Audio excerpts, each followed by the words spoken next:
Jus Riffin. Tuesday night, 8:30 EST. Know where we be. Jus Riffin. Special guest, a tech and talk, a musicology. Jus Riffin. Coming to you live at the same time. Here every week. Jus Riffin. Jump in the room, let's chop it up. It really ain't that deep. Jus Riffin. What's up, everybody? This is Hefner chilling. We got J6, aka Cookie Rabinowitz, in the building. This is Jus Riffin. We do it every Tuesday night, 8:30 p.m. Eastern Standard Time, powered by Rug Radio. As you can see, chilling. We're on the air, and make sure you protect the devs at all costs. Protect the devs, and we're repping Wrecked. And my boy Cookie Rabinowitz. You can see right here. It's right there, Cookie Rabinowitz. What's up, Cookie? How you feeling? What's going on with you? I'm feeling good. Can you hear me? We could hear you, and we got the side view of your head. It's great. Sorry. Wait, hold on. I'm trying to hold on. Let me see if I can do this without breaking anything. Oh, now I got my bald head in there. It's even better. Yeah, wait, there you go. Side view. Wait, hold on. Yeah. You could have just turned your body, but you're good. No, I can't. There we go. Yeah, because you're looking at the screen. So if you look right there, then it'll look like we're looking at you. I see. I'm trying to. I'm just messing with you, bro. I'm just riffing with you, bro. I know, man. Oh my god. Yeah, I'm definitely in slow motion today, you know. But I hear that. Did you have a nice Memorial Day? Did you eat some hot dogs with friends or something? Nah, I didn't do any of that stuff, man. I mean, I chilled. I was at Steve's Pizza, you know, for the beginning of the day, and just kind of helped them out over there with you know, getting ready for the night.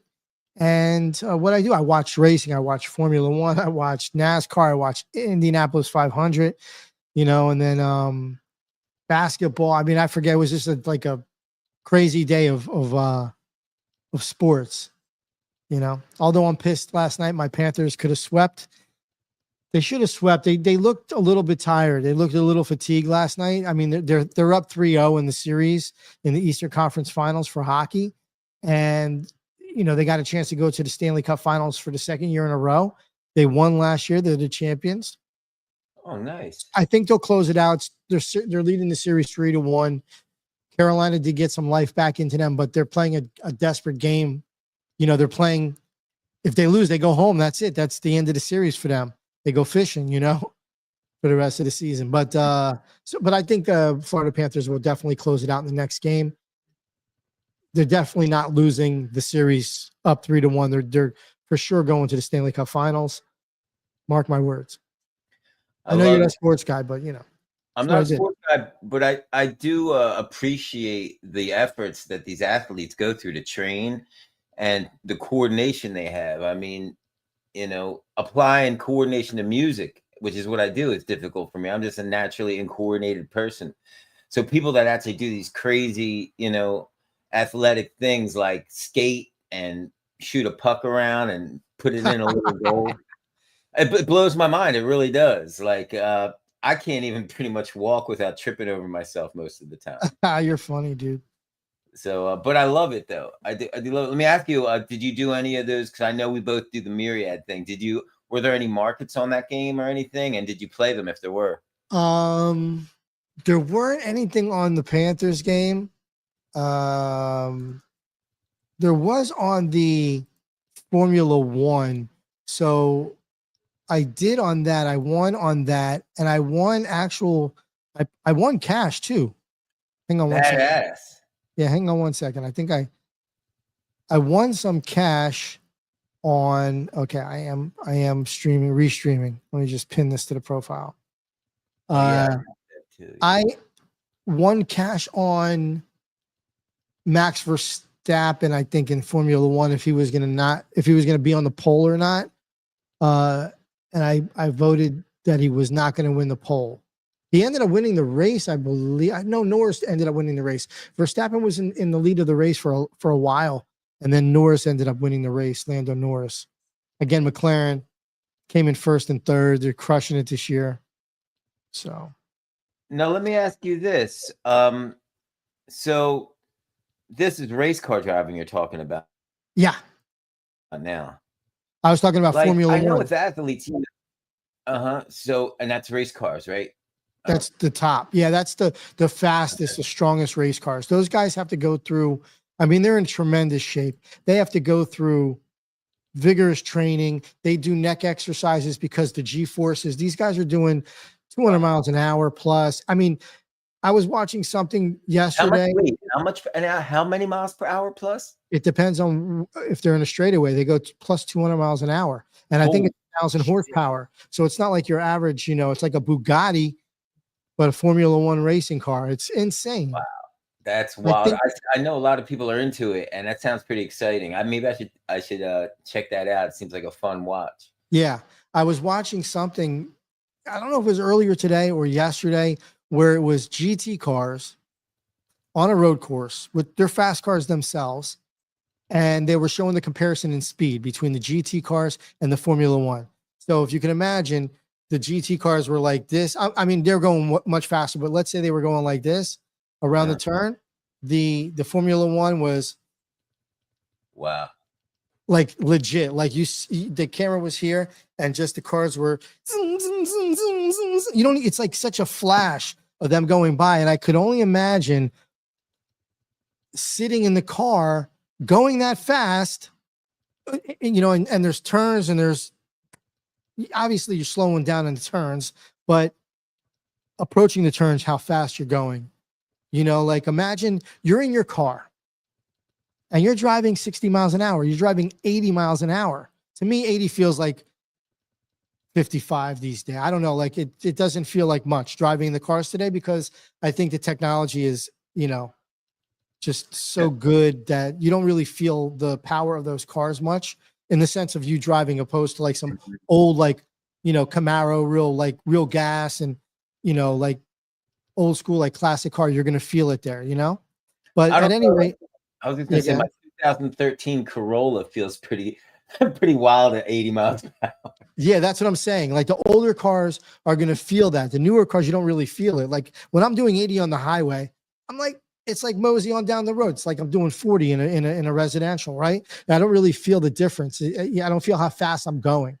But if the road were narrow and you're doing 80, yeah, you're going to be like, what the, it's fast, so just imagine being in a Formula One car. And if you've never seen it, I'm going to actually pull it up. Yeah, I'm going to pull pull that something shit up so you can see. Let me see if I can find the comparison. I don't remember where I saw it at. Um, I mean, and if you mess up, you could be in a lot of trouble. Like oh, dude. the thing I was thinking is like, with athletes, because this is a sport, and I'm thinking like athletes, like football players, basketball players, not really baseball players, because they can chill out a little bit while they're playing. But basketball and football, like it's very athletic. Like they have to be very fit. But I'm thinking race car drivers, I wasn't, you told me, like, didn't think about that the G force, and they have to have that mobility too in their neck, like you said, and they have to, and the Dude, wheels. it's vigorous. You guys see the training that these guys go through. I mean, they're biking. They are like marathon, like these guys are in incredible shape, and they're all young. There's only a couple of the guys that are older in the circuit, but look, there's only 20 drivers. If you're one in a lucky 20, I believe it's 20 drivers. And some, like you're driving a $15 million car. Now, this is what I wanted to ask you about the athletic part too. And so, with your basketball players, and even though I don't follow sports that much, there's the superstars that are huge.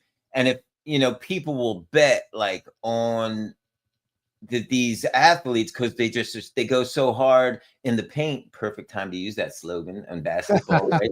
And but with race car driving, you say there's 20 drivers. Now, is there favored drivers, or is it a little more of a wild card because it's not like based on athleticism in that way? It's definitely not a wild card. All of these guys are in tremendous shape. The thing, and they're Formula One drivers, so they all know the lines. They all know how to drive. They all know how to do it. It's the constructor. The constructor is the manufacturer, is the team. So McLaren, Red Bull, Williams Racing, you name it, Haas. Those are the teams: Mercedes, McLaren. I think I mentioned McLaren, but you have Austin Martin is in there, and there's some other teams in there as well. It's really how good your team builds the engines. It's the engineers. That's what's really behind those cars. The race car driver is vital. Obviously, he's the one that knows the lines. He knows how to drive the car. He knows the braking. He knows all that stuff. But it's up to really the engineers to make the car do what the driver wants to do, which is just go fast. That's it. The faster you go, for the most part, the closer you're going to be to winning the race, and the better you're going to be out in front. And plus, you want to win the pole. Normally in those cars, because they aren't small, they're pretty big, and the space that they drive is pretty narrow, as you're going to see here, as I'm going to show you. Formula One's going to be on the bottom, and the GT cars are on the top, almost the same. Like you can see the painting is different, but it's at the same track. So yeah, so I think it's the same track. But at any rate, let me play this for you because I don't want to ramble on. Let me play this, and then you could see the difference. So the GT is at 8,500 RPMs, the GT3, and the Formula One is at 18,000 RPMs. That's 10,000 RPMs faster. Watch the difference between the top and the bottom.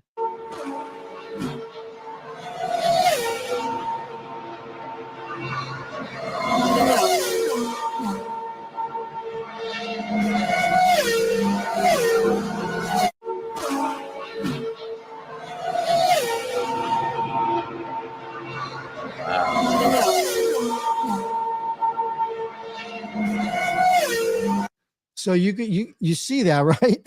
So the top is like Ethereum and the bottom was like Solana. Well, the bottom is fast. So is Solana fast? Well, Solana, I think there's more transactions per second. And Ethereum slow. Okay. So sure yeah. So then the top is Ethereum and the bottom is Solana, if you want to look at it that way. But you see the difference. That game on Yeet where like you pick Fart Coin or you pick that game on Yeet? I only been on Yeet for like a minute. I haven't really dabbled into it. I just haven't had time to do it. I think I signed up for it and all that, but that's as far as I've gotten. I've seen them play this one game, but I forget what it's called on FOMO Hour. They had this one game where you pick one of the coins and they race and they have different odds, but it looked kind of like that. They were going in different speeds, but it looked like one could catch up. Looks very F1-ish. I don't know. But anyway, it's fun. I'll have to check it out. What is the I don't know what the game's called, but it's on that Yeet platform, which is pretty cool. They've been showing the different games on FOMO Hour. I did dip in. I just spent like $50 playing a couple of the games, and they were kind of interesting. That's awesome. I thought I was gonna be smart and make a little come up, like couple bucks, just do it for fun while I was at work, like $2 here, like $2 there. Yeah, it seems like Sims is I seen on his timeline. He's winning. Yeah, I mean, it looks like that, I'm sure I can't afford to gamble right now, but I did it for fun, and I put 50 in and lost it all. Like, lost it all. I had a couple. Isn't that how it's supposed to go? Yeah, totally. The house always wins. I mean, you do it more for fun. I think that's the way to do it. But we all have a little degen and it's at heart. So that's right. I mean, I had to play the game like the guys that put it together. I figure, hey, you know what? Go in there. I look at it as like if somebody comes to one of my shows, they're not going to win money, but hopefully they'll have some fun, so it'll cover the ticket bills, But anyway, I want to see you win though, cuz I want to play you something real quick. This is just here's three things you need to be a Formula One driver. Okay. So this is just some of the stuff. Now, this guy that I'm showing you, that's Max Verstappen.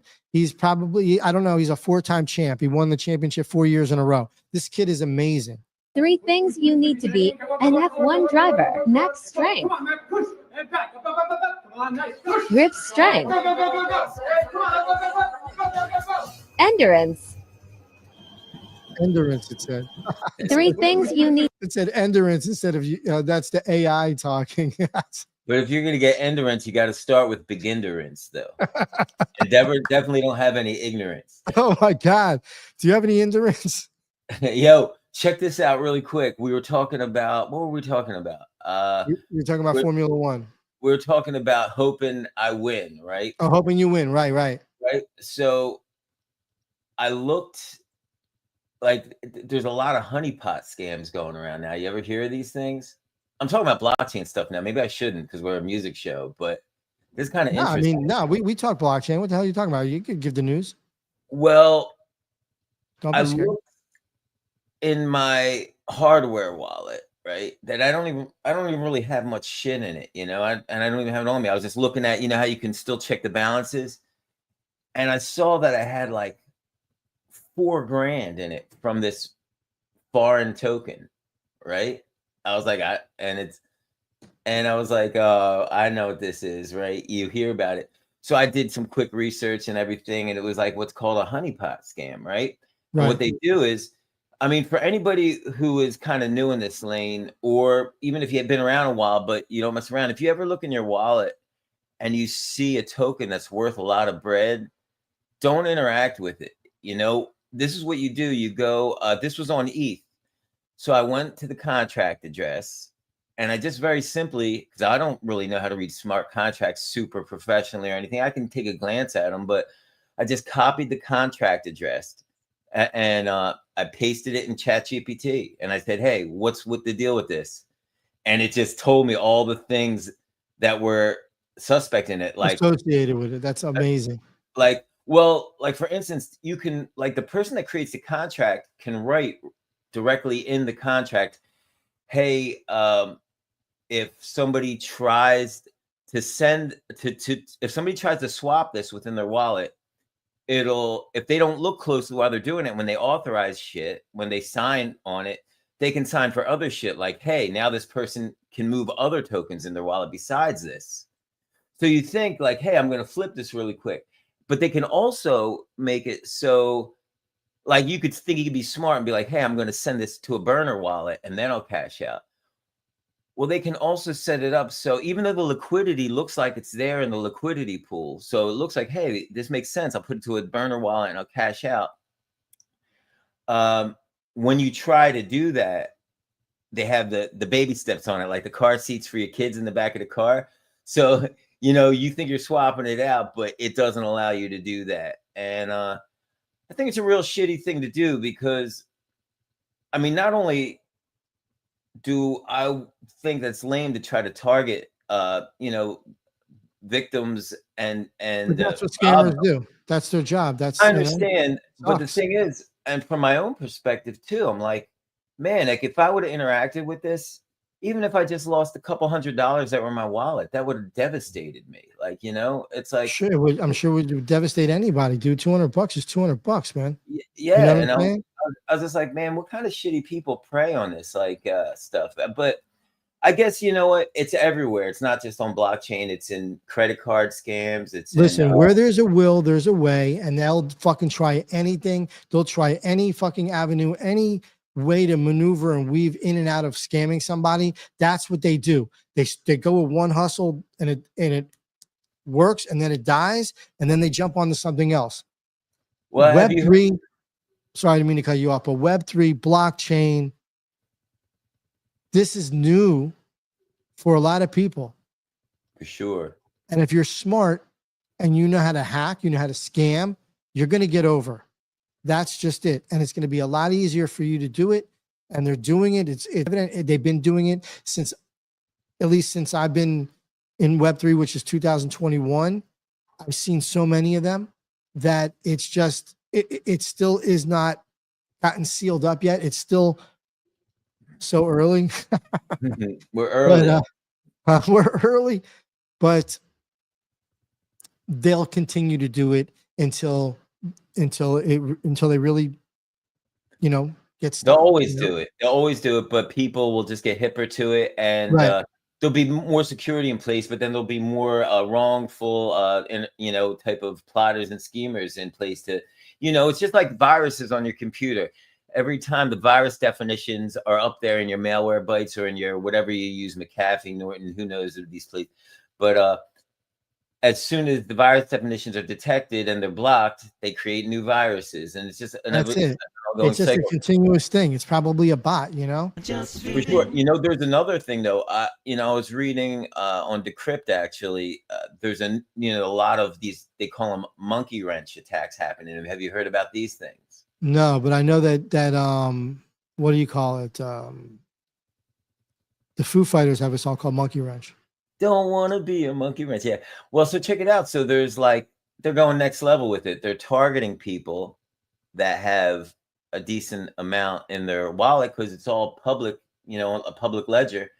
They're targeting them and they're approaching them physically and physically threatening people. Yeah, it's crazy. That's crazy to me, is like, because I was thinking about it today as I was looking at Abstract, right? Because we're streaming on Abstract, but I was looking at, you can go and click on someone's name and you see their wallet. You can see what they have in their wallet.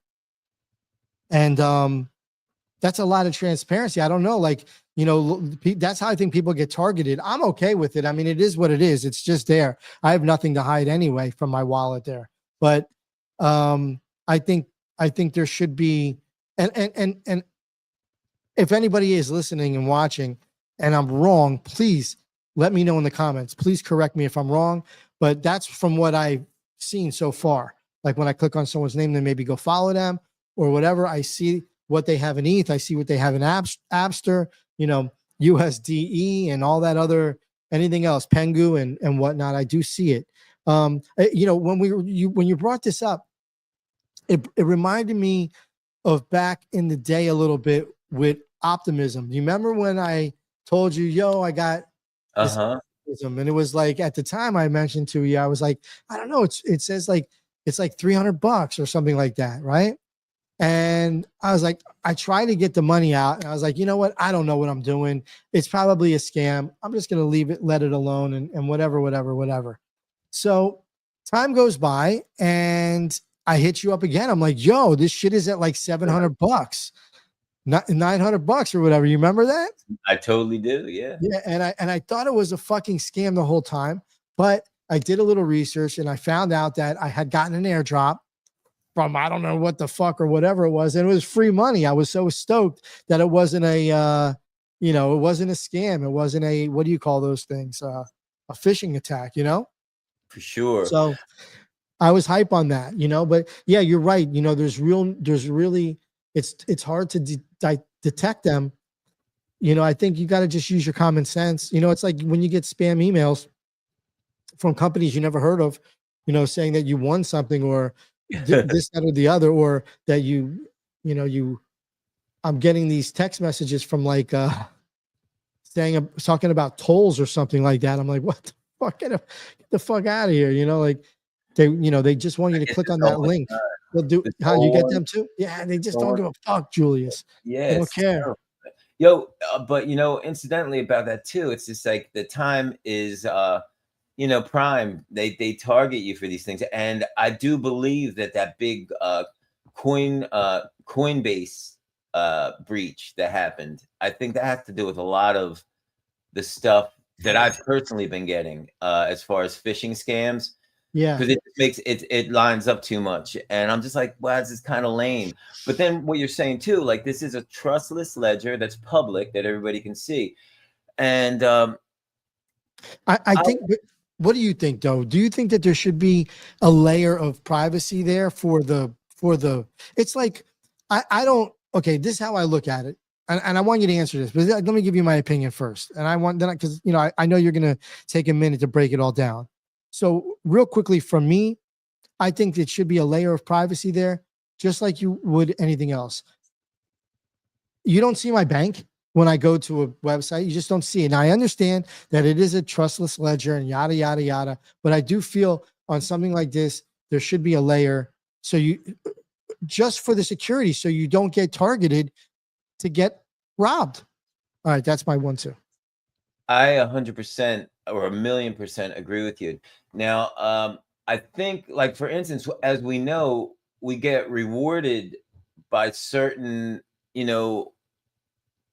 tokens or certain communities by holding their stuff and by them knowing how much we hold. And this is that layer, like you're talking about, though, like we can interact with the people we choose, but to walk around on the street, like, let's say I have $200 in my wallet. Like, I don't walk around with that $200 pasted on my forehead while I'm walking around, $200 bills. If I did, Yeah. what would happen? So I think, Yeah. and then there's different, like Monero, I forget their token name, but you can convert this stuff to like Monero, and there's other types of chains. Monero is its own chain that has that layer of privacy you're talking about. They obscure the transaction so people don't really see to and from where things go. Mhm. And it's really cool. But then I don't want to take all my shit and convert it to Monero, though, And Yeah. but Yeah. but There a should be an play, easier way. but there is and the play on that is you can do that to transfer your stuff to wallets that you keep totally not public. So at least they're public ledgers, but it's not connected to you personally. Yeah. And Okay. This is what I like. And I dig what you're saying. I think that on Etherscan, I mean, if you have the wallet address, okay, then it should be there, because that wallet address normally isn't attached to someone. It is attached to someone's name, but if there's a way that it could just be the numbers, no one will ever know who owns what and whose wallet is what. I don't know. Well, the key thing is, I think, for people I think to we're just, past that. yeah, I think that the best practice would be for people to just keep their shit like not attached to their social media profiles, Yeah, don't flaunt.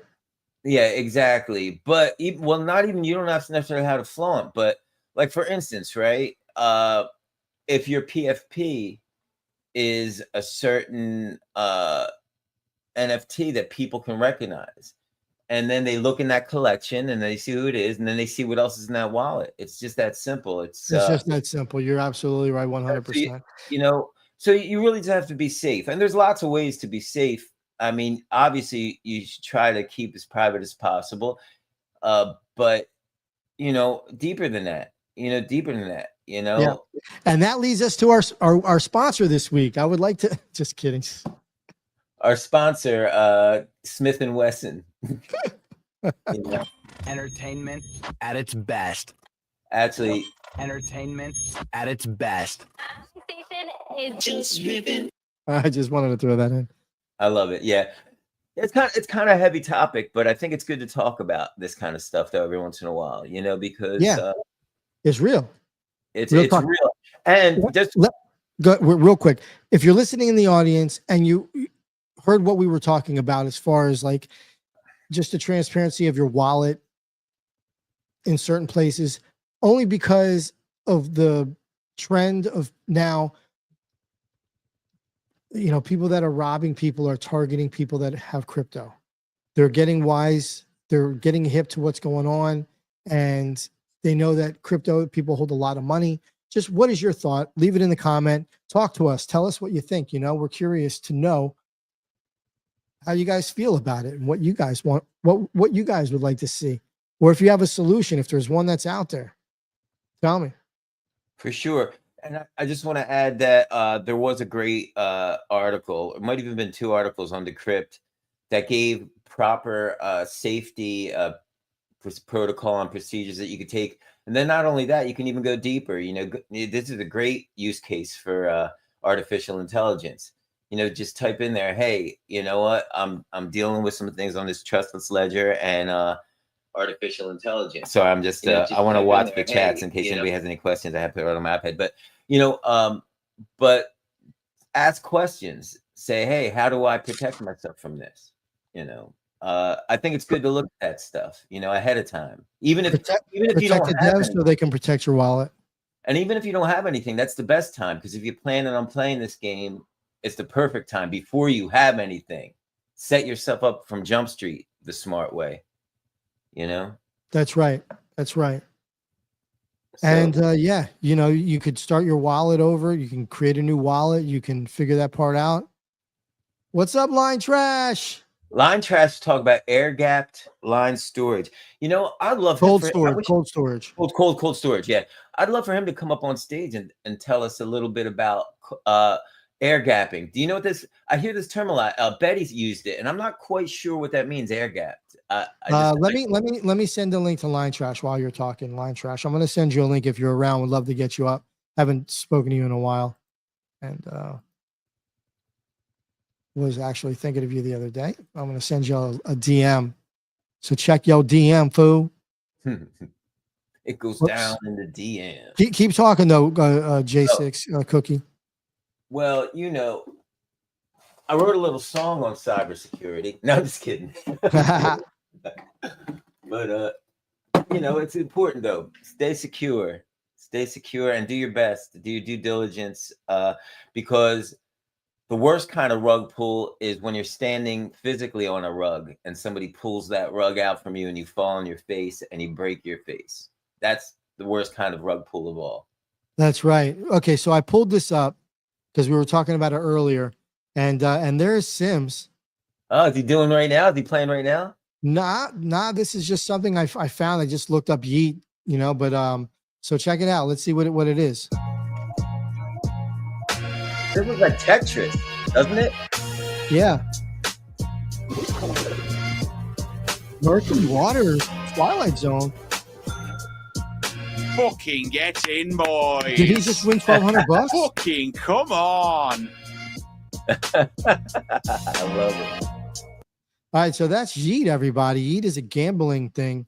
And we got Line Trash here with us. LT in the building. What's cooking, up, LT? Line Trash, man? Yo. What's that? How you been, bro? Good. Chilling. We might be on a little Still out delay. here in California working. Right on. I'm glad to see your beard is rocking as hard as ever. Yeah, we're on a What's that? delay for sure. Oh, we got a little. I said I'm glad to see your beard is still kicking. Oh, he can't hear. He's breaking up a little Yeah, turn a little bit. Let me see what I can do with that.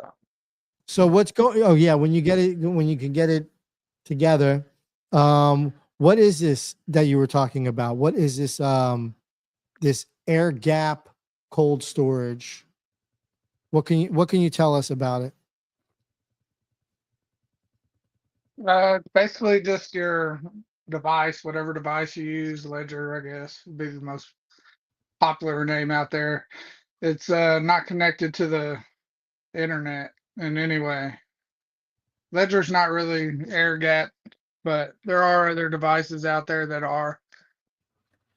Are you saying a Ledger's not air gap since that one update to where they have the ability to, if you lose they made that one update to where if you lose you can opt in? Is that where they lost their air gap? No, they're you know how you got Ledger Live, right? It's on your phone. And it's like, so you're Bluetooth to your phone, right? To the Ledger to be able to interact with it. And that's with any of their devices. So it's not truly air gapped. Air gap device is something that never touches the internet at all. So like you would have like an SD card that you put in a device, you extract your wallet addresses off that, you take that out of the device, and then you go into, say, your laptop or something, and you pull those addresses, and then you plug them into another wallet on there or whatever, and send from there into that wallet address, I guess. Okay, I'm going to go over these steps with you to make sure I understand it. I think I do, but I'm not sure. So let's say you have a hardware wallet that is air gapped and you want to, cash out some of your crypto. Would you take another wallet, right, and plug it into that computer that's offline and transfer while you're offline, and then that other wallet is the one you would interact with the centralized exchange, so to speak? So what I do is I have my hardware device, right? That's offline. And then I have a wallet, a software wallet on my computer. Like MetaMask is like a software wallet, right? It's an extension on your computer. So I would use my device and I would send from that device to my software wallet, and then I would go from my software wallet to an exchange. Understood. Now let me ask you this: with your hardware wallet, like, do you use any sites like Revoke Cash and like stuff like that, just to check to make sure all of your stuff is like there's no signings on it or anything? Or I guess No, in just other because my hardware wallet is air gapped, I don't do nothing but send to it. This is like all the stuff that I put on that wallet is not coming off that wallet. understood. Do you know? Would you recommend any brands of good Yeah, hardware because wallets there's on AirGap? several. I use Cold Card, but that's just mainly BTC. You know, I see. I don't really all the other cryptos that I don't really care about. So I do use the Revoke Cash like on my other stuff I because see. I interact with it more. But like for Cold Card, that's what I use for my Bitcoin, and it goes straight on that thing, and it's not going to see the light of day for probably 50 years. Understood. Now let me ask you something else. You know how they have Revoke Cash? Do they have anything like that for Solana? Because Revoke Cash is for Ethereum, pretty much. Right? Yeah, I don't know.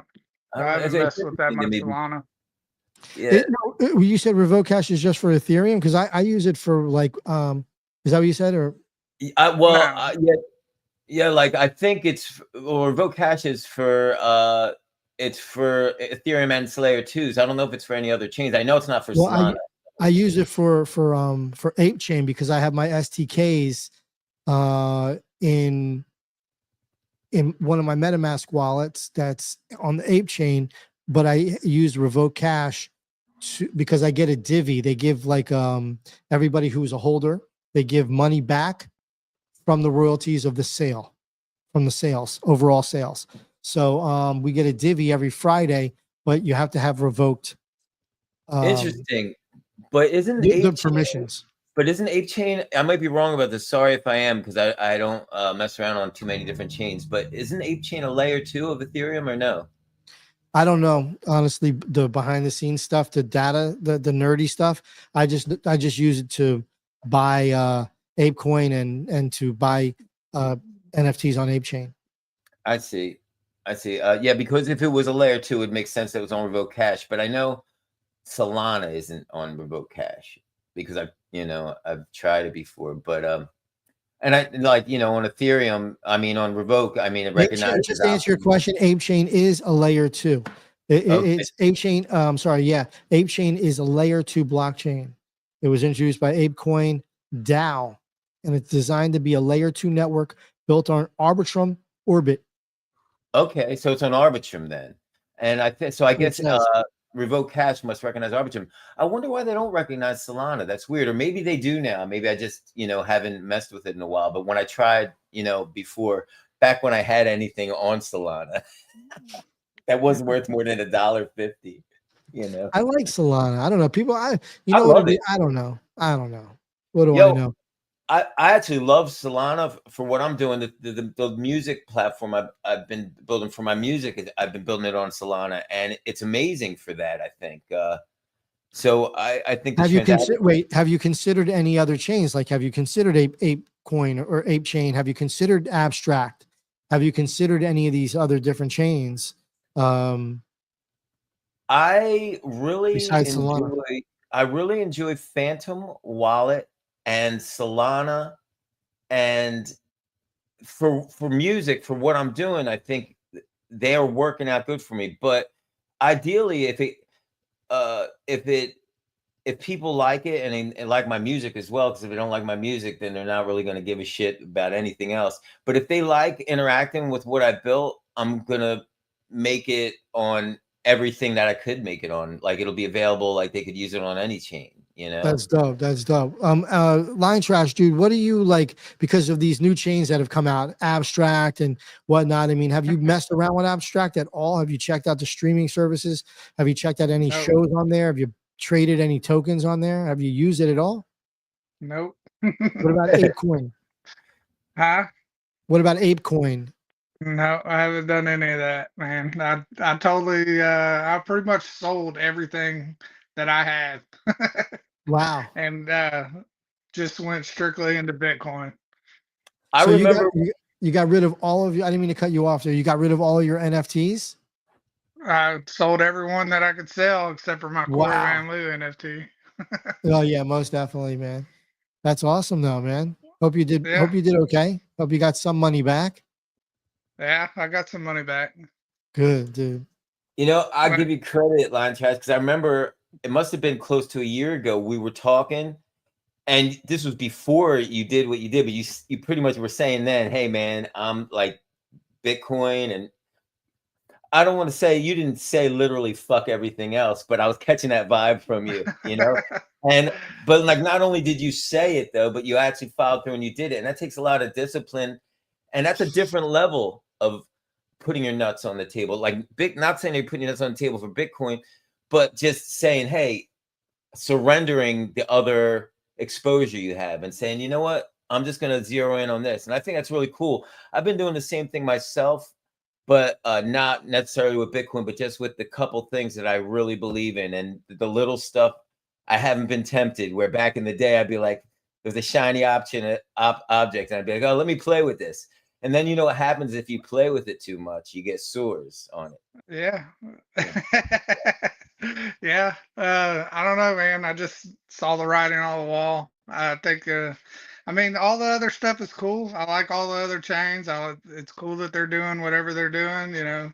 But I'm just tired of jumping from one spot to another and it seemed like I was always behind, everything. Everything happened so fast. It'd be 1 minute it's this, 1 minute it's that, and then bam, you're down $1,000 because you're jumping on this when everybody was jumping on that.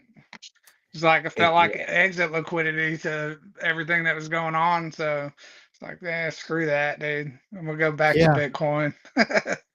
I was thinking about this too. It's like you gotta, the thing really with it is a lot of people are going to tell you, oh, just hold, hold, hold. But if you get that airdrop, I mean, obviously it's up to you what you want to do. But I really feel that as soon as you get that token, sell it right away because it's going to go down in price. And if you want to buy back in, you'll be able to buy back in at a cheaper price. And then you'll be able to either double up or triple up or quadruple up, but at least take the money, take your liquidity out.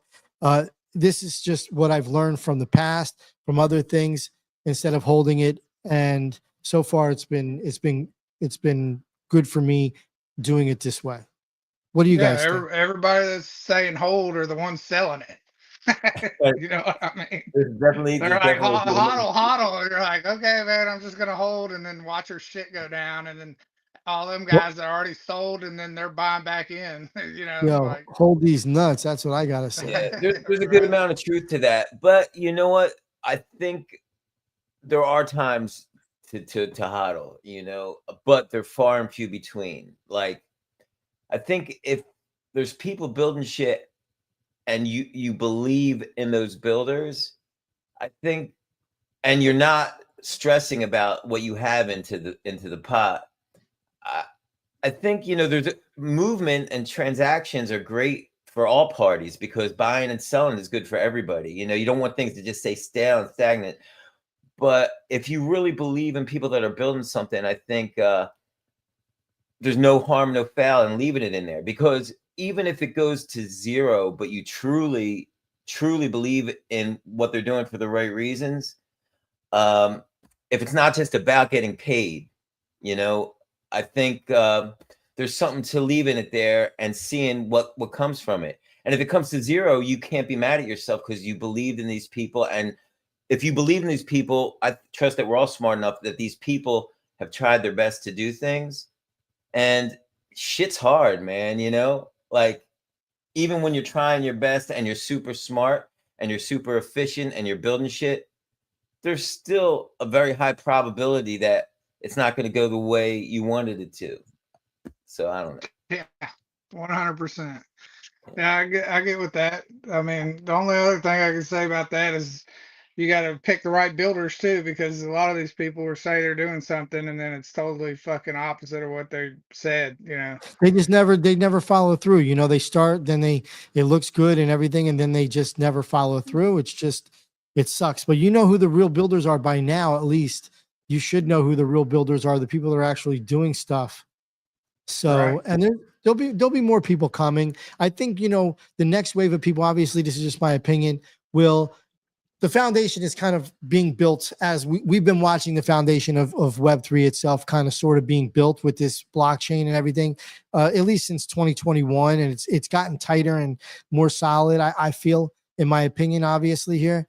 But I think moving forward, we're going to start to see the new builders or new people coming in, new money coming in that want to build in this space. And they're going to learn from, hopefully, they're going to have learned from what all the mistakes have happened since 2021 and what not to do and how to actually maneuver within the space. I do believe that there are some people that have good intentions. Obviously, there's always going to be bad apples and there's going to be bad actors and people out there that are just looking to steal your money. And, speaking of stealing your money, we got one of the biggest money person here taking your cash. Minton, what's up, man? Minton is here with us. Yeah. But no, this is always going to happen. Good to see you, Minton. And real quick, I want to let everybody know that's listening in the audience that we want to know what chain you like, what chain you like to use. If you comment, we'll pick a random comment and we're going to give away a free NFT tonight. I don't know what chain it's going to be on or what chain it's from, but we'll figure that part out. But yeah, anyway, welcome to Jus Riffin, Minton. How you feeling? I'm good. How are you Good guys? evening. Good morning. I don't know what to say to you because it's 2 a.m. Yeah. Oh, that's not that bad. Yeah, it's been worse. That's right. How is everyone? You know these guys. I don't need to introduce you, right? All very familiar. That's right. So what do you, let me ask you, what do you think? Because I know Minton will have an opinion on this. What do you think of I want to go back a little bit. So the trustless ledger, right? We were talking about privacy. So people, like if you're on the abstract, people can openly see your wallet. They can see what you have in your, there. And really for the simple fact that people are getting targeted. Thieves are targeting people that they're getting hip to what's going on and they're finding out people who got what crypto they got in their wallets and yada, yada, yada, however they're doing it. How do you feel about having a layer of privacy so people can't actually see what you have in your wallet crypto wise, like attached to you? I mean, I think there's a lot of, there's clearly some need for some level of that. I think that obviously the problem isn't transparent wallets. The problem is dickheads, but also to some extent it's the doxing aspect. It doesn't really matter if people, well, it doesn't matter if people know what I have in my wallet because it's not worth stealing. But if people know where I live, that's a problem, right? In combination with what I might have in my wallet, so I think I don't know what the solution is, but I don't think the problem is purely transparent wallets. I think some degree of privacy and but now it is what I mean. Like it wasn't before. It wasn't so much before. Everyone was like, yes, we got transparency, this, that, and the other. But when it comes to the point to where people are getting found and robbed. Yeah. I mean, obviously that's a problem. I mean, I think people, to some extent, if you're, I don't know if we're talking about the attempted kidnap of that girl in Paris the other day that I saw clips of, but if you're walking around with your keys to your Lambo and $500,000 Rolex on your watch and you just sort of look how rich I am, then that's an issue anywhere, regardless of crypto. I was thinking about this, and I wonder, like, what is the difference between that if you've got a load of money in crypto, and that if you've got a load of money in a bank. And I Well, wonder you I was thinking go that ahead. too. Yeah, Go I ahead. was going to just say really quickly, you when I go to buy something anywhere, let's say, whatever, I was buying an NFT from I don't know, any place, and I use my bank. You don't see my bank. You don't see my bank stuff. You don't see how much money I got in my savings or my checking, but you can obviously see what I got in my wallet and my crypto wallet. But I mean, yeah, it's not like it's hard to abstract yeah, that. I just think that it should be a number. This is my opinion. I think it should just be a number, like on Etherscan. It's just a number. You don't know what I have. You don't know what I have in my wallets unless it's there. Like, okay, what I mean here, I guess the reason why I brought it up is on Abstract, you can see what I have in my wallet. Right. Clearly, if you click on my name, you can see every token that I have in my wallet. In my Abstract wallet. Yeah, but you can see that anywhere though. You can go to OpenSea and click on one of your NFTs. You can see it on Etherscan. But you won't know. But you wouldn't know if you if my name wasn't attached to it. You wouldn't know.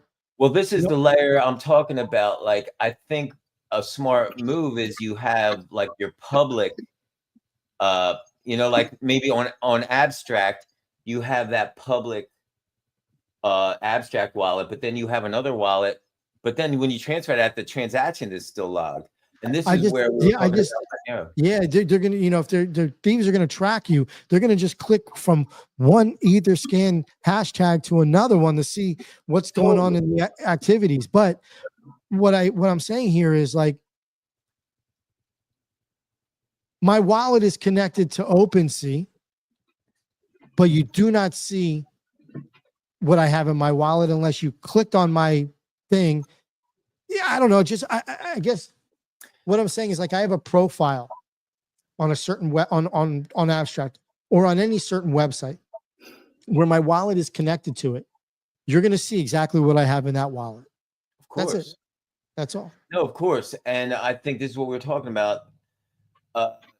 There should be that layer, like you discussed earlier. But in other words, so let's say you have an NFT or an amount of tokens there that get you some type of reward and engagement interaction from Abstract chain itself. Like, you should be able to allow Abstract to see, hey, I have this many. But then even with that, there's still breaches. And then also pertaining to what Minton was saying about not, the thing is, it's like, in Philly, like, pizza delivery guys have gotten killed over having $35 and showing up to a place. It's real. And it's a shame that the world is this way and people struggle, and bad people that aren't bad people sometimes become bad people out of desperation. I'm not judging anybody. We should all try to do the right thing at all times. But the thing is, there's not that many layers. And I think it's more about your profile too. Like, so in other words, if there's like an entrepreneur, a famous business person, right? We'll take, whatever. People know that person's got money, so they're a target. So now it's like, okay, how do I dig through the layers if I want to rob this person? That's really all it is. And right. The trustlessness of the blockchain just makes that a lot easier. The exposed public ledger aspect of it, I should say. So it's stuff to be mindful of, I think, we've got things like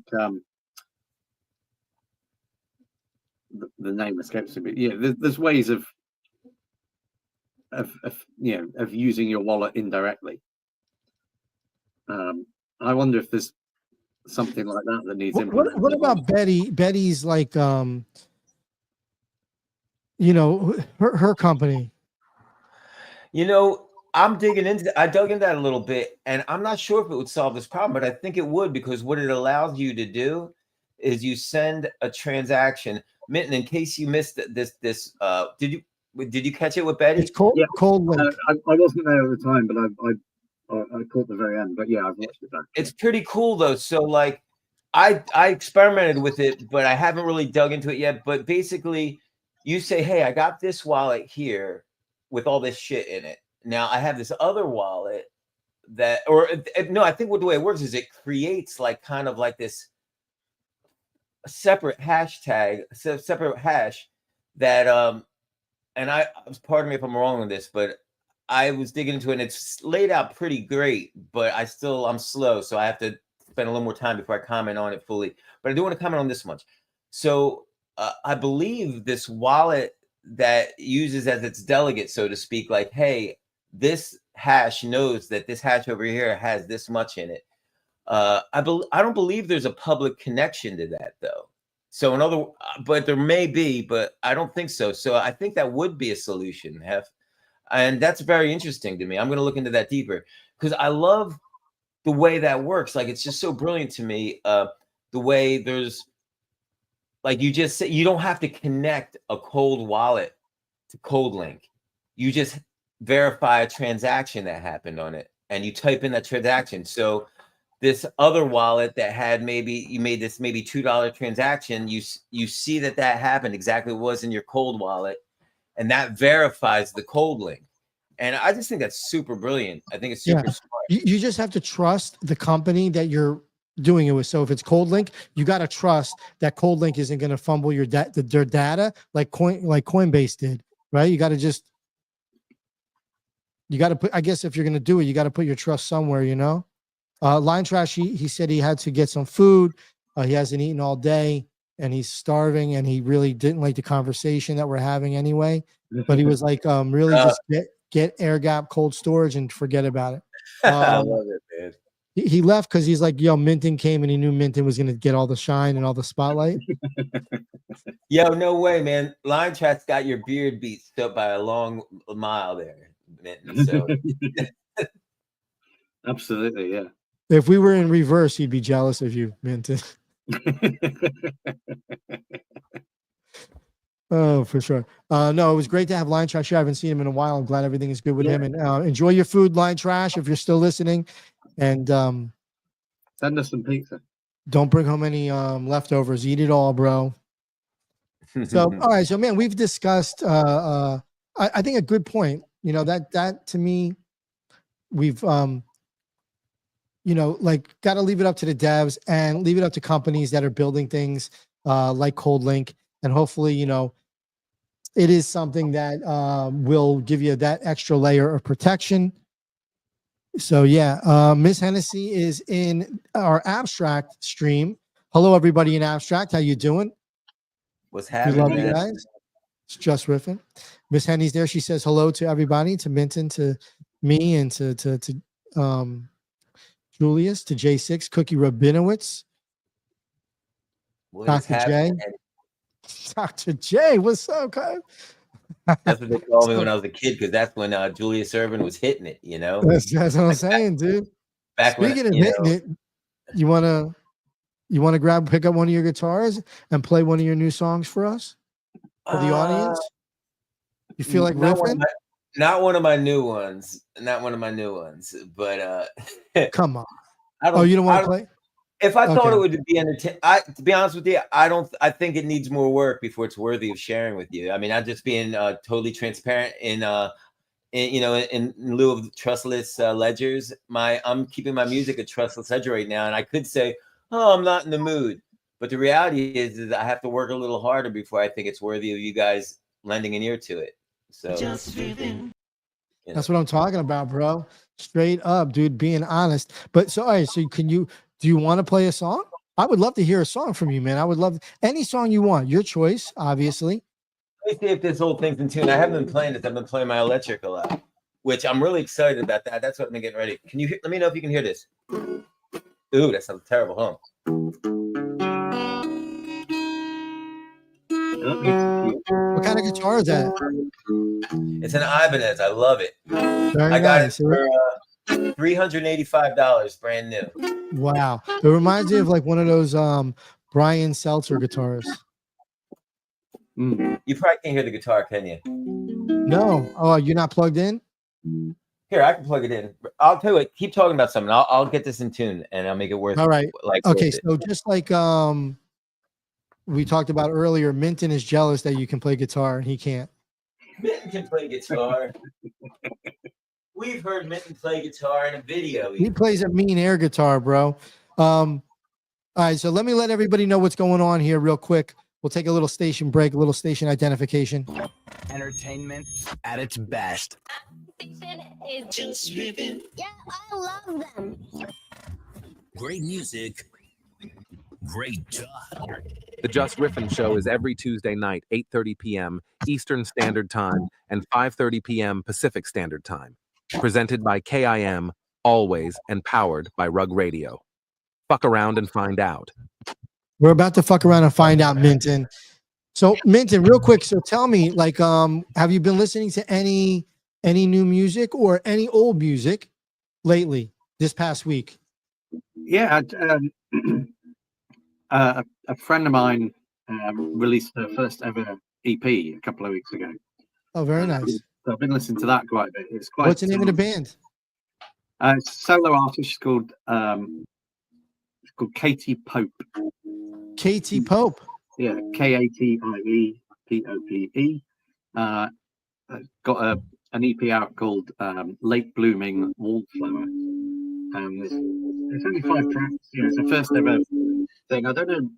I haven't spoken to her yet about it. I don't know how she recorded it, but I think it might be old school 4-track. How do you spell her name? KATIE. Oh, Katie, KATIE. Yeah, and then Pope, POPE. And it's quite sort of what you might call classic singer-songwriter. It's mostly guitar, bit of piano, and vocals. It's a bit folky, but there's something about her vocal. Is this her right here?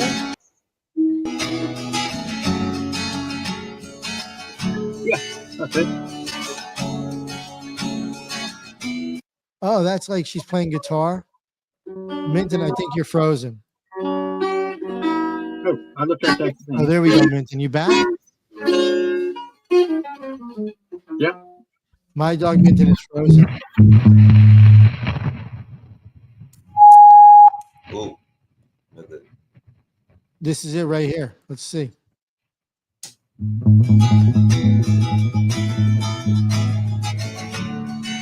Cigarette after cigarette, slowly, slowly. Is that her? Suit and tie that left her. Yeah, that's the one.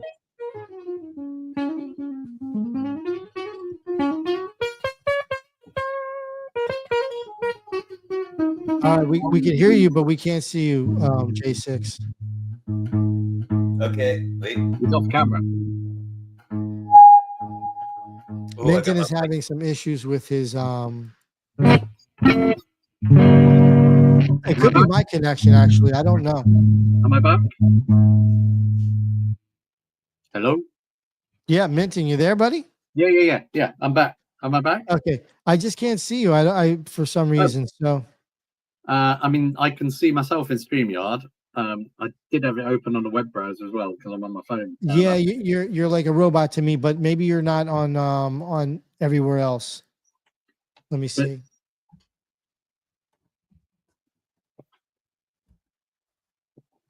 I think. Oh shit! Can you hear me? Yep. Yeah, I can't see you though. Oh, there we go. Yeah, I think it might be on my end, guys. It might be my connection. Yeah. Can you hear that? Yeah.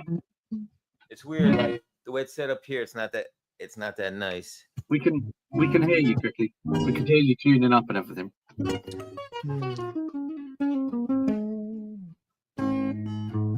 Okay, cool. It works now, at least I know.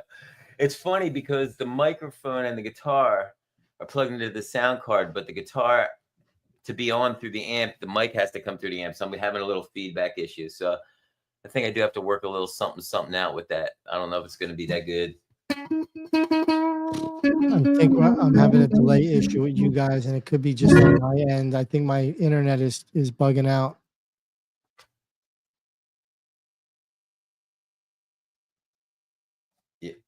Let me turn this shit off. I want. Okay, I think we're back. I think I'm back. Okay, hold on, guys. That was the weirdest thing. I'm like, technical difficulties. All right, Minton is here. Now we're back. I just had to kind of like turn my internet off and back on. I'm glad that it didn't boot me out 100%. J6. Yeah, I think I Okay. was the problem. I think it was this amp here. It's making the mic feedback. Did you guys hear that feedback? No, there was no feedback. It was just a delay. And I think it was just my internet that was like delaying everything. So we're back now. I'd love to hear you jam because I know you were just Scooby doing, but Oh, yeah, I'd love to hear a Scooby-Doo. song.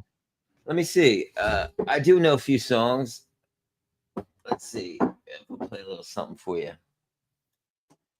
What was that one? Can you play that cover? Or you don't. You don't remember that What cover? cover? The cover I cover? asked you to play. Oh no! The beauty of that was in production. Me doing it solo would be very unentertaining. Yeah. I do want to hear that shit though. I'll play it for you sometime because I don't. Man, you always holding back, cuz. Let me see if I get some. It's weird. I'm not getting any volume out of this. That ASR, don't ever sell that, man. I'm gonna definitely sell that shit. I'll be disappointed if you sell it, bro. That would be like. Would you ever sell your rec coins? I don't really have many of those, but I would. You don't have any wrecked? I have a couple, but I'm not gonna. Would you sell any of your epic? I haven't done much of that either anymore. I dumped that shit a while ago. Wow. What would you not sell?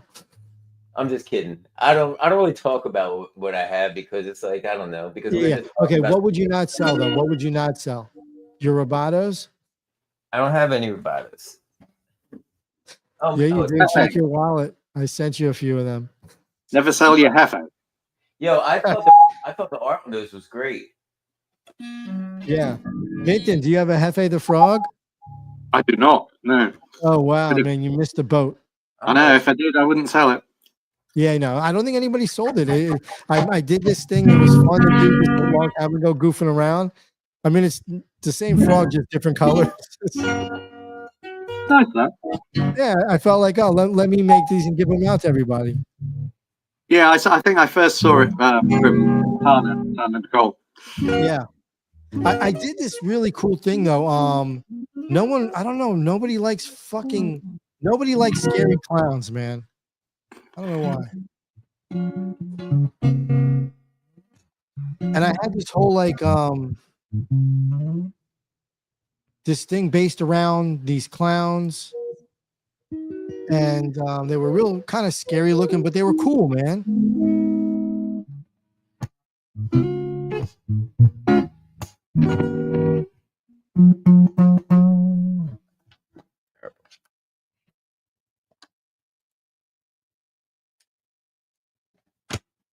What happened? What That's it.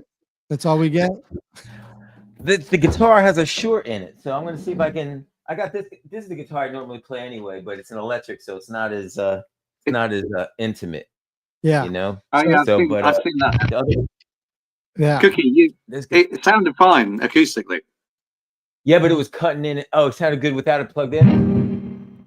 Oh, I can't see Cookie now. It's weird.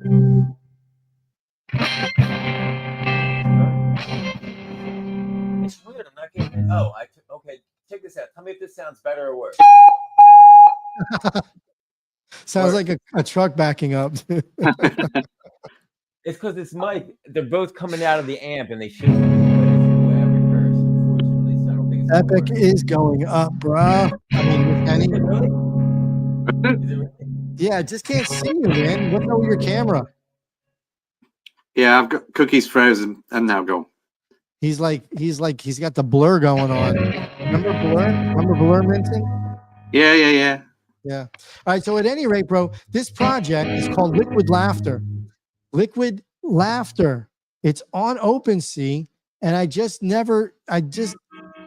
don't think I did anything with these. They're just chilling there, and I only made a certain amount of them. I think. You give one away as a prize. Yeah, I just got to figure out how to get in that wallet. Yeah. Love to give it away. If anybody wants one, let me know. Nobody commented, so I don't know, man. Let me get rid of this. Let me get rid of this. Yeah.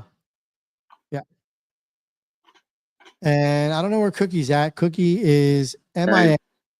That was completely frozen, and then he went. Yeah.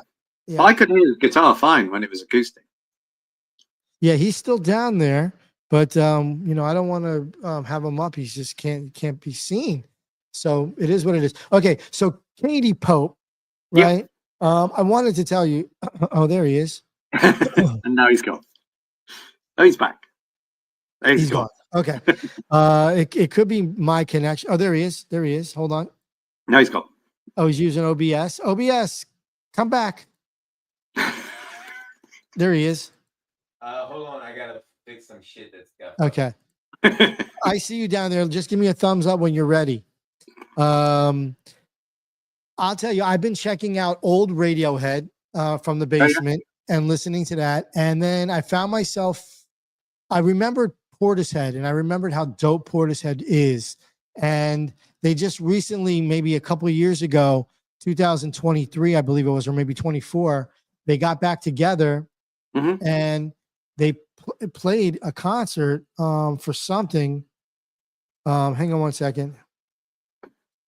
And it was such a short amount of time that they played.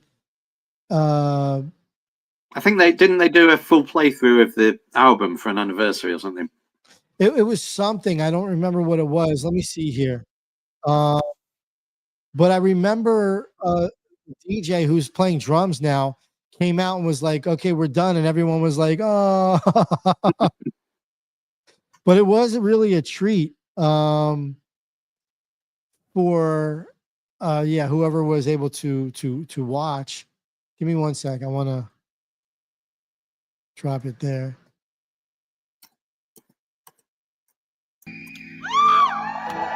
We'll add a little bit of this here to the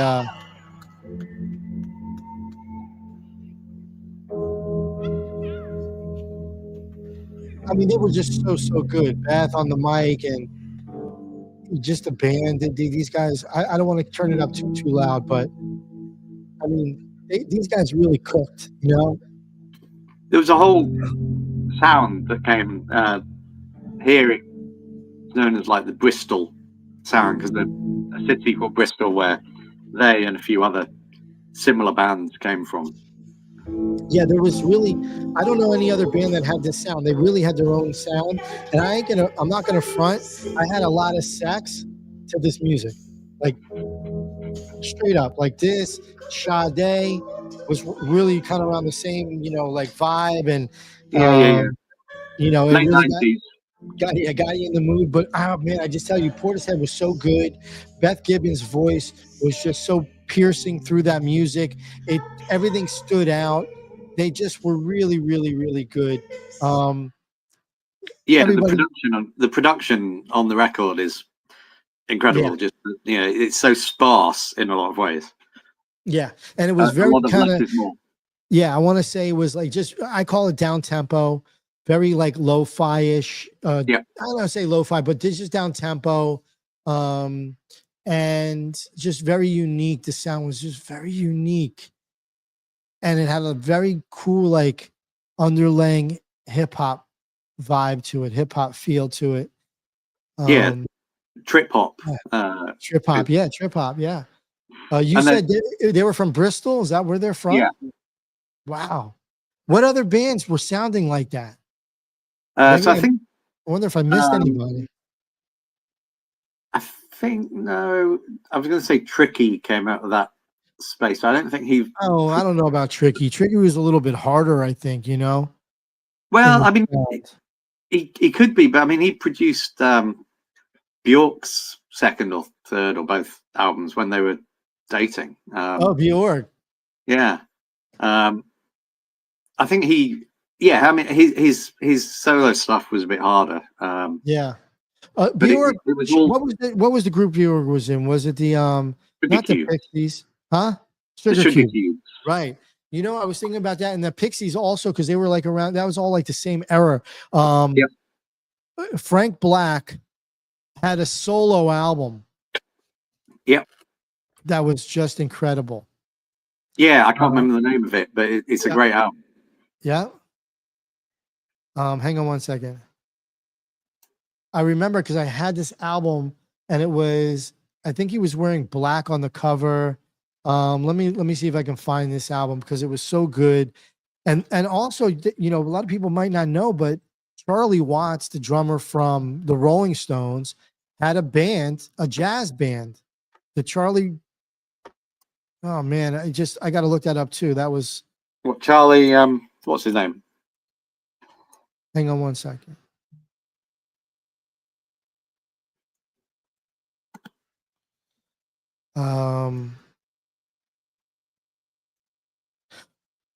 Hang on one second. It was a Watts, Charlie Watts, but it was I think it was a Charlie Watts quintet, or yeah, I got to look that up though. Charlie Watts quintet, that was around the same time. And then let me hang on one second. I was looking up Frank. I think it's just Frank Black. Yeah, Frank Black, but I can't remember the album, the name of the album. That's what I was looking for. I think it was just called Frank Black. Oh, yeah. You might be right. Frank Black. What year was that? That was his first solo album, wasn't it? 93, according to Wikipedia. 93. But because he had Frank Black and the Catholics as a spin-off group. Yeah, I don't think that was it. I think give me one. Yeah, you keep going. You're good though. So, according to Wikipedia, as Frank Black, what did the cover look like? Teenager of the Year, and then The Cult of Ray. 3 albums in 93, right? 93, you said? Yeah. Yeah, 93. Let me go to Discogs. You know what Discogs is? Yeah. I love Discogs, man. That's fucking. I've been using them for forever. I'm so happy that they're still around. It's amazing. What a cool place. I mean, you could find so much really dope vinyl on there, like old school vinyl. And it's all community. That's why it's still around. You know? Yeah, 100%. And I mean, they haven't really changed much, man. Frank Black.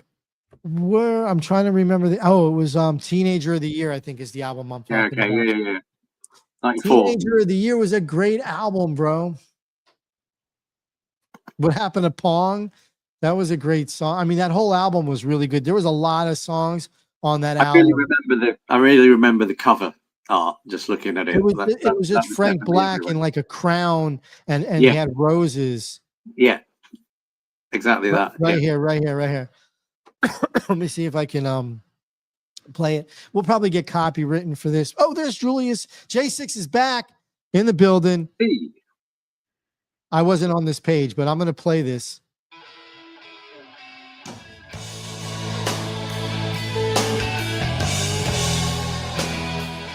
So good.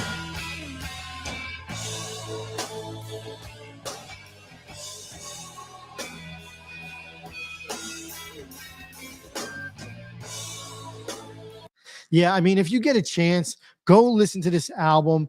Julius, J6, Cookie, check out this album too. Are you familiar with Frank Black? I am not. From the Pixies? No, I mean, I'm familiar with the Pixies, not Frank Black though. But Frank very Black cool. was the guitar player from the Pixies, but check out his album, Teenager of the Year. He's the main singer as well. Yeah. Francis, he went by as under the Pixies. I saw them. Don't call me Francis. I saw them at the Royal Albert Hall, I think. Wow. I think it was there. What's that like? What is that like, that experience being at the Royal Albert Hall? I've seen a few gigs there. It's weird because it's entirely seated.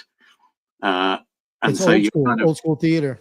Yeah, you're watching it as like a sit-down artistic performance. That's cool. I saw Tori Amos there. Wow.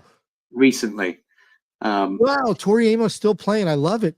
Yeah, she's got new stuff, and I didn't know most of what she was playing actually. But yeah, it's a they do quite a lot of big sort of landmark gigs at the Royal Albert Hall. I would love to see Cookie there. Cookie Rabinowitz live at the fucking Lord Albert Hall.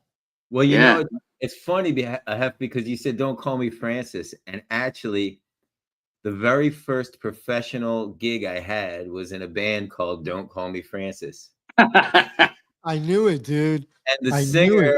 the singer passed away. He actually had throat Terrible. cancer, but Mm. he taught me everything, so many great things. Like I went into there really green, you know, like I could play. I didn't know I could sing, but I could play what I wanted to play. But they did everything, man. They did all kinds of music, and it was such a great experience, man. Shout out Frank Orsini from Don't Call Me Francis, because he's responsible for shaping an early part of my professionalism. You know, that was imperative at the time. And we did like, I don't know, we probably played about 9 gigs a week for like a couple years, you know, like literally like 9 gigs a week. It was crazy, all over the place. But Wow. 10-piece horn band. It was a amazing experience. Everything from Tower of Power to James Brown to Michael Jackson to, you know, some other stuff too, you know, like a lot of the new stuff that was new at the time, which I'm going back many years. That stuff is old now. But I'm just looking at their website, and the big headline at the top, it's South Jersey's legendary party band, and it does sound like that. You know, the lead singer he was so amazing. He played trumpet, but he was a dead ringer for David Lee Roth, right? And it was uncanny because we did part of the show. It was very clubby type of song, type of band, you know. But he was great though, man. He had that charisma thing that you know, you see when certain frontmen and stuff, they can get on the mic and it doesn't matter if their voice is a little off or a little on, but the people flock to the stage, and he had that. He was great, you know. But you know, I know we're just talking music here, but I wanted to you know, we were talking about you had mentioned Tori Amos, and there's another amazing I love the sideways look, Minton. That's dope, dude. We should all do that. Let's do it. I don't know how to do it. There's another awesome piano player that I wanted to share with you guys that I haven't heard from in a while. And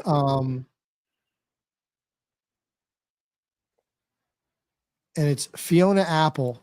Oh, love her. Just wanted to play a little bit. She's just, I got a chance to see her live at the Sunrise Musical Theater, probably in like 92, 90, whenever early was. And the band was they were just rocking, man.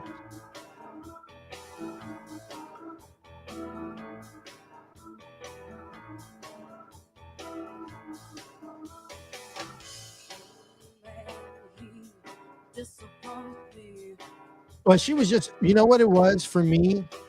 She was cute, and she was very I want to say the music was really energetic. She was very somber on stage and just somber, really like low kind of energy kind of person. But when she hit that stage, she just really belted it out and had a good time, and you could really tell. And the same, I think, with Tori Amos, another amazing, just, I can't like that music. It's not your typical. Fiona might have been a little bit more typical in the sense of timing wise, 4/4, but I think Tori Amos is just compositions are out there. Minton, your camera's sideways. Oh, Minton's frozen. I'm going to remove Minton. We've been having issues. Yeah, he's having connectivity issues. Who have you? So we were talking about like who we listen to, and we're really at the end of the show. Unfortunately, we didn't have a lot of people come up tonight. You know, the ones that did though are the best, and we love them. That's right. That's right. Just to let everybody know real quick, is the last Tuesday of every month we have this open community jam. So it's open. The mic is open for anybody that wants to come up and hang out with us and talk with us, shoot the shit, talk about anything. It doesn't necessarily have to be about music, although we are a music and tech show. We like art too. We like crypto. We like blockchain. We like music. You know, we like books. We like all kinds of things, you know, so we could talk about really anything. And J6, Cookie Rabinowitz, and I, we're the best at shooting the shit. We're the best at Jus Riffin. So, we could riff with the best of them. So come and hang out with us last Tuesday of every month. Yes, yes. So Cookie, who have you been listening to, old or new, this past week? Anybody? Have you had a chance to check any new music out, or have you listened to any old music? I have, on the way home from work, if I'm not talking pathetically and having a conversation with ChatGPT, because I do that sometimes to stay awake. I just shoot the shit with ChatGPT voice wise. It helps keep me awake. I know it's probably maybe a little weird, but it's cool because I ask it questions and it answers them. I don't know. But as far as sometimes I listen to music, and it's weird. I'm very pigeonholed, and I know I'm rambling on and on. I'll make it quick, but No, take your time because I'm in no rush, really.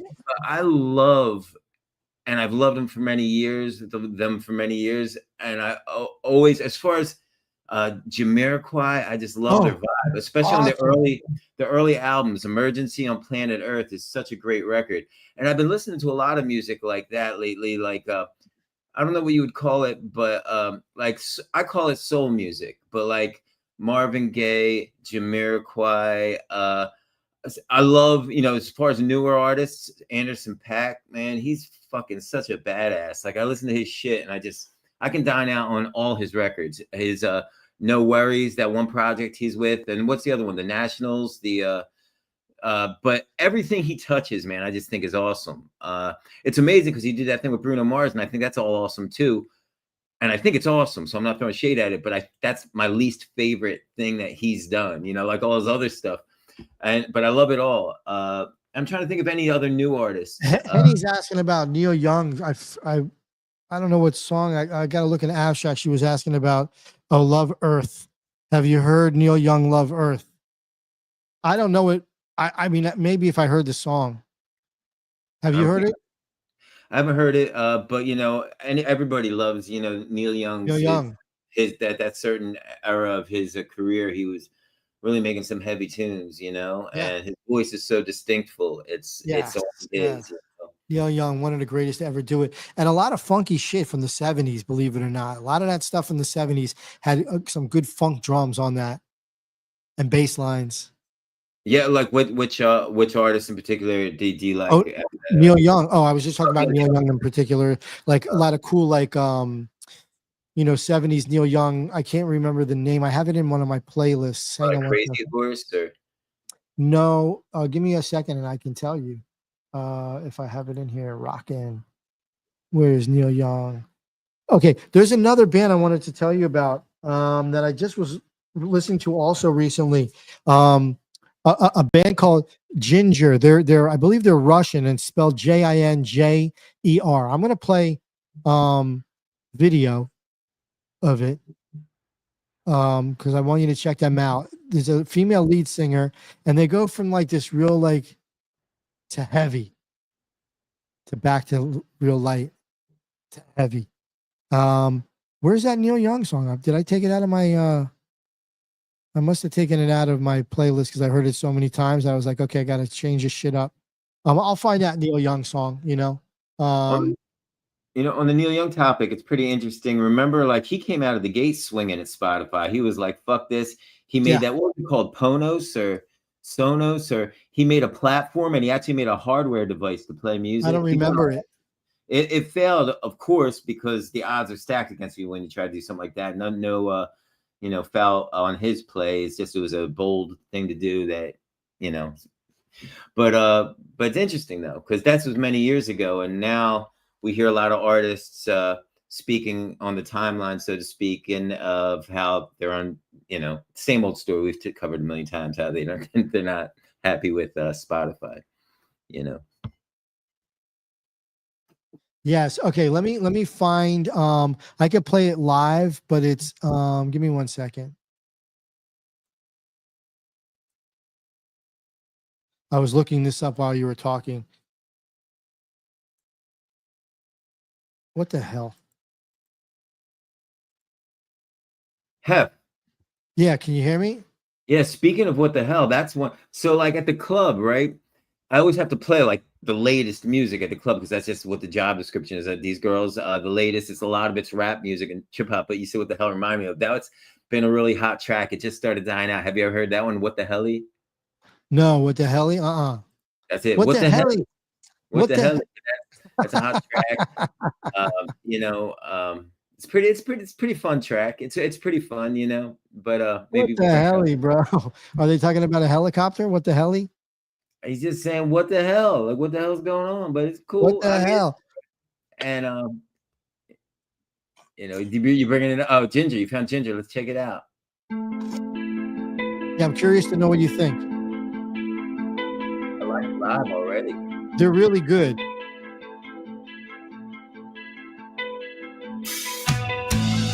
Step forward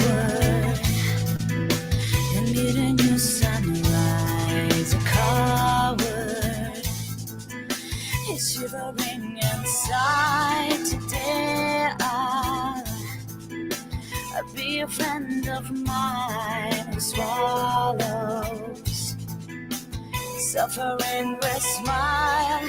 I drew a different reality with unconditional loyalty. Ego heart, they can be because I'm selfless. You guys are not going to expect this coming. What's coming? Not going to expect it at all. Satan is our friend. And then what's coming?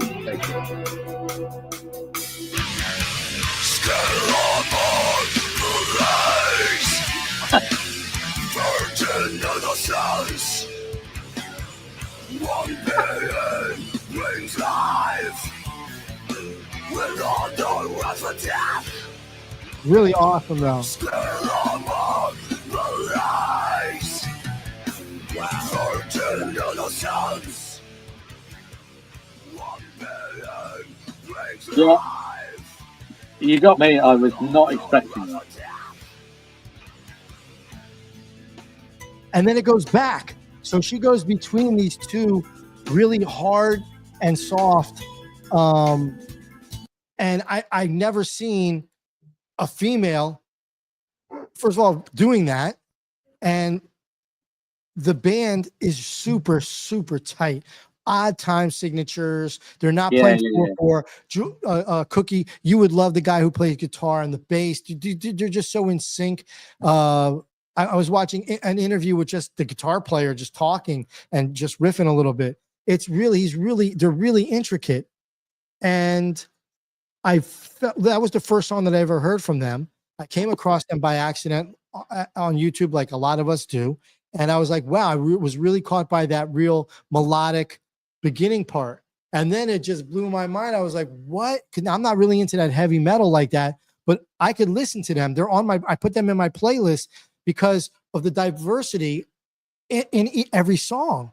There's just so much. Yeah, it just I can't explain it, but different for me. And yeah. What'd you guys think? Yeah, I mean I like the sort of like you say, non-4/4. There's some 3/4 or 5/4 in there.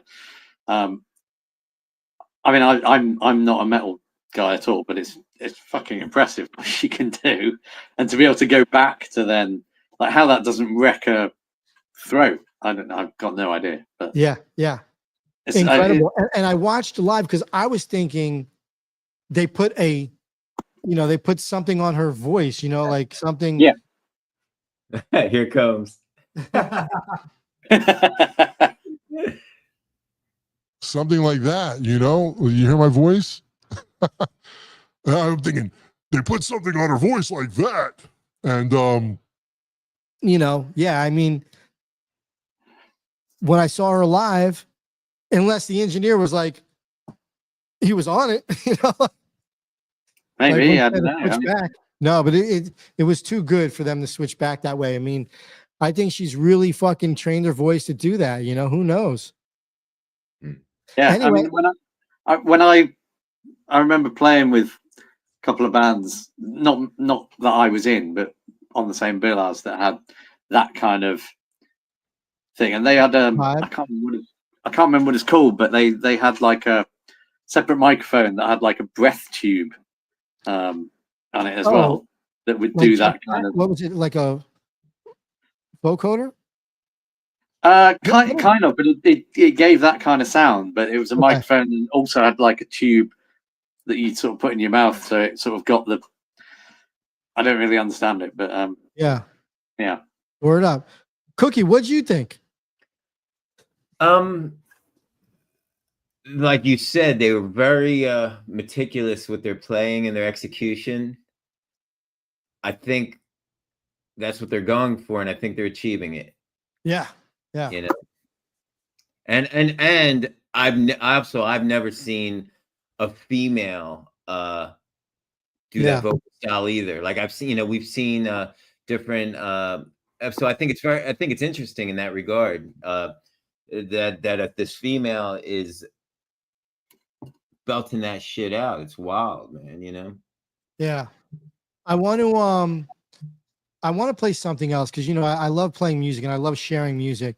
And I just wanted to get your opinions on this. Now, I'm pulling up a drummer, one of my favorite drummers of all time, Danny Carey, is the drummer from Tool. And Tool is another amazing band. First of all, have you listened to Tool, Cookie? Of course, yeah. Okay. What do you, because to me, you're like a guitar aficionado. Like, I love the way you play. I know you could jam with the best of them. Now, that guy is really intricate. And, you hear it right away, like that his style is definitely different.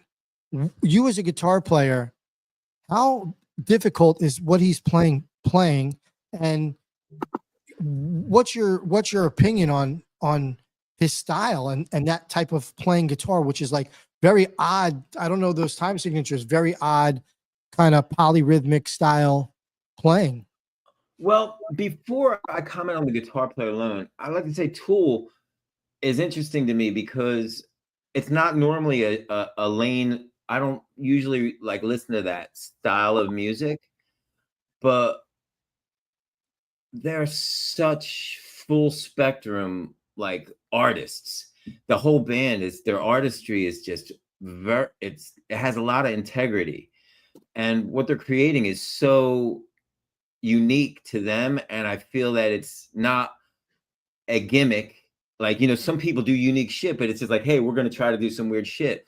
Like, I think these guys are just their intention and what they create is just, it's so on point and it's so original. And I remember one time, because like I said, it isn't my style of music, but I appreciated that aspect. So I was about to take a nap, and this was before I was old too. So I wasn't taking an old man nap. I was just tired. I was playing a bunch of gigs. And a girl that I lived with at the time, she had the CD in her thing. And I was like, oh, let me put it on the thing. And I laid on her couch and I was sleeping. But sometimes you half sleep, you just kind of resting. And I listened to it and I was really affected by it. Like, it really resonated to me. Like, yo, this is really some deep fucking art and music that was made. And it stuck with me till then. Like, and I never go listen to any Tool right now. Like, I'm not like a huge Tool fan, but like, I think they are really special though. They're a special group. And as far as like being complex to play, one thing we all know now when we see 3-year-olds on the Instagram feeds playing the most technically amazing guitar, drums, bass, whatever. Sometimes they're 17-year-olds showing cleavage or whatever it is to get the hits and the likes. But you know what I'm saying? Those days of being impressed by music are over for me and for everybody. And I'm glad that they're over because music shouldn't be here to impress people. It should be here to move people. And I have to say, for me lately, I've been moved by people that aren't necessarily that articulate in their dexterity or physicality, but they're articulate in knowing what the voice is and what they're trying to express. And the funny thing about music is sometimes, not all the time, but sometimes it's the exact opposite of that spectrum. Like that last band we listened to, I could really appreciate the hi-hats and the 6/8 feel they had. And I could appreciate them as awesome musicians. But then sometimes I'll hear a drummer that's real fucking sloppy on the hi-hats. But, obviously they have to hold a pocket and a groove. And then the singer will be cracking his voice out of key. and the guitar player will be hitting a lot of wrong notes, which I can personally relate to hitting a lot of wrong notes. But I'm moved. I'm moved in a way that reminds me that I'm alive and that I'm here to do shit. They remind me that I'm here to do some shit. You know, and I think that's amazing, because when you're an artist and you can inspire other people, and not as a musician, just as a human, you know, you inspire somebody maybe to not be a dick and steal somebody's crypto with a honeypot contract. Maybe, you know, or maybe that's what you're going for, and you inspire somebody to do that, and even that's okay if that's what you're going for. But I just the punchline I know I'm rambling on is all this technology. You know, back when we were kids, we had a drop the needle on the record and spin it backwards to learn the guitar, and we learn it the wrong way, and that wrong way became our personal style. Now you go on YouTube, they show you right out of Jump Street the exact proper right way to do it. The end result is these kids are fucking phenomenal. Yeah. But that doesn't necessarily mean that they have a voice.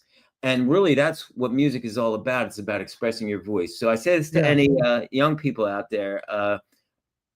First off, I'm a little envious of you because you can all play me under the table. Second off, don't lose your voice still. Find your voice and spread that to the people, because that's what's always important. find your voice. That's the most important thing. All right, let me play this Danny Carey from Tool. This is the drum cam. Pneumonia is a song. I mean, just really amazing. I just want to play a little bit of this because he's super, you know.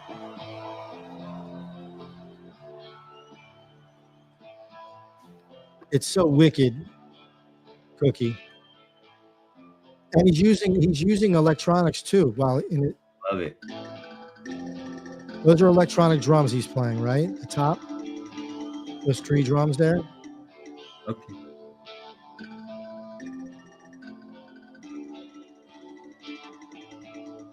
Is he just hitting the rim, or is it natural sound? No, that's electronic drum. Okay. Okay.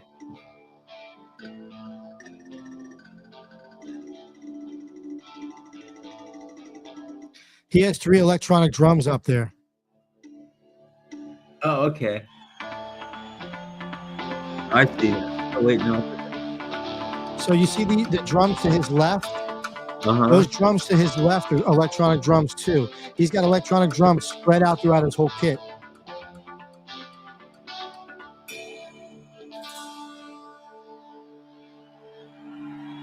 Talk about athletes, man. Drummers. You know, it's like.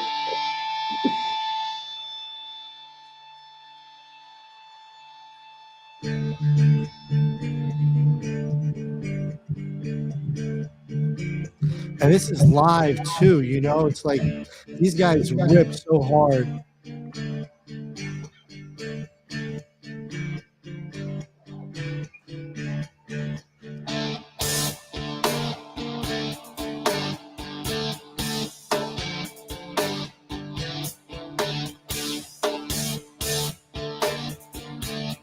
Sick, right?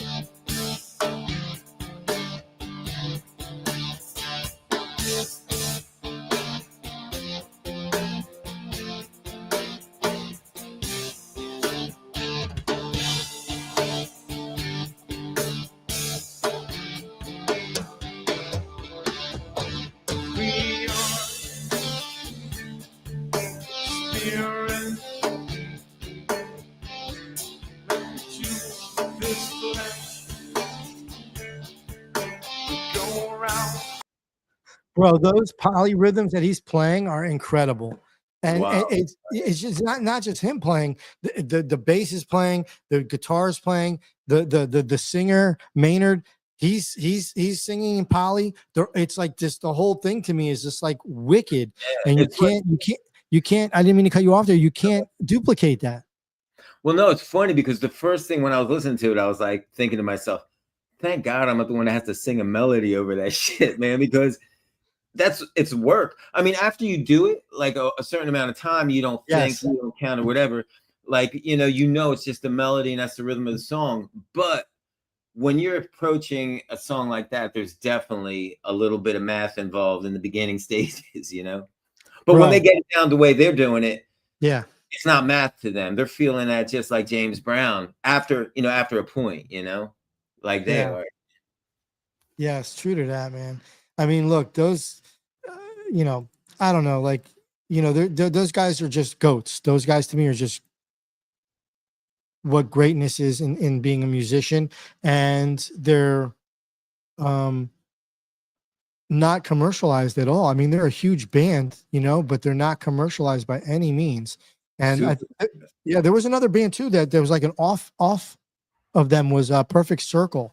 Remember called that? Perfect Circle, have you heard of them? Yeah. I'm familiar with a bunch of stuff. It's funny because believe it or not, this is gonna probably blow your mind, but there was a point in time where Perfect Circle and Tool were very popular in the club I DJ at. Like, in other words, the girls, the entertainers, the female entertainers would want to dance to their music because it was very theatrical, So Perfect Circle, with I think Perfect Circle 3 Libras was a big one that the girls like to dance to, and Tool, there was a bunch of, of course, Sober, Sober was a banger, and I think there's a great lesson here, and there's two lessons. First off, there's no harm, no foul in being commercial. Like, if that's your voice, express it, be commercial, make a fucking Pringles commercial if you want to do it, or make a Taylor Swift song. If that's what you're here to do it. But if you're here to do something else, do that, because there's these bands like Tool and Perfect Circle, they're following their own rule. Can you imagine if Tool was like, let's make a pop song? They'd probably suck. They would go nowhere. And instead they're like, no, we're going to do this freaky shit. And they're still super successful. They've always been successful. Because they resonate, because they they're compelling to people. They're definitely resonating. People are resonating with them. It's just what it is. There was another band I wanted to bring up. Before you bring them up, I want to say one other really cool thing about Tool. Back in the MTV, the video, everything was cool. Oh, and they do cool videos too.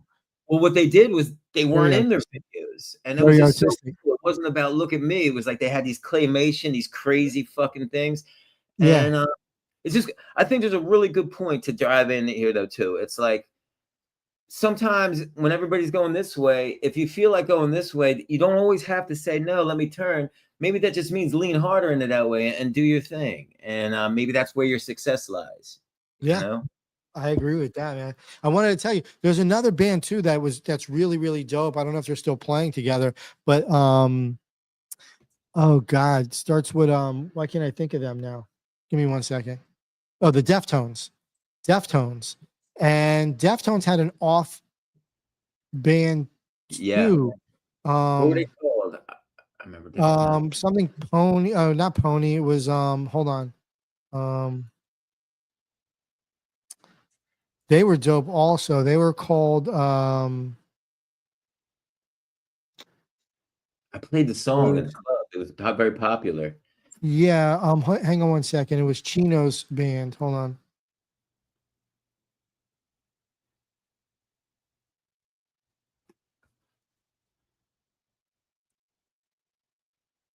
Why? Oh, Team Sleep. Man, Team Sleep. These guys were fucking awesome too. Team Sleep was an off band of the Deftones.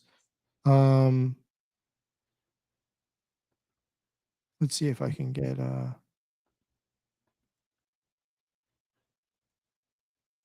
see if I can pull this up. You heard of the Deftones though, right? Who, me? Yeah. Of course. Yeah. I don't know if you know this, but actually Chino was in the club. He came in the club one time. I think it was Ozfest one year. So Chino was hanging out in the club. That's so dope. But of course, yeah, the Deftones were very. So this was outside of Deftones, Team Sleep was his band. Another band, kind of like real melodic and mellow and melodramatic.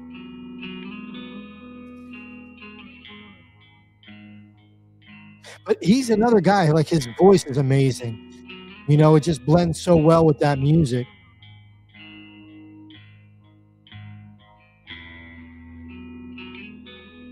And to me, it's just amazing that bands like this kind of find each other, because where would Chino be if he wasn't with a band like Deftones and like Team Sleep, like that melodic sound? Like, how would he have found his voice? Like, so I just think that it's just, godsend that this, that when musicians get together and jam and come up and create amazing music, it's definitely the universe bringing them together for sure.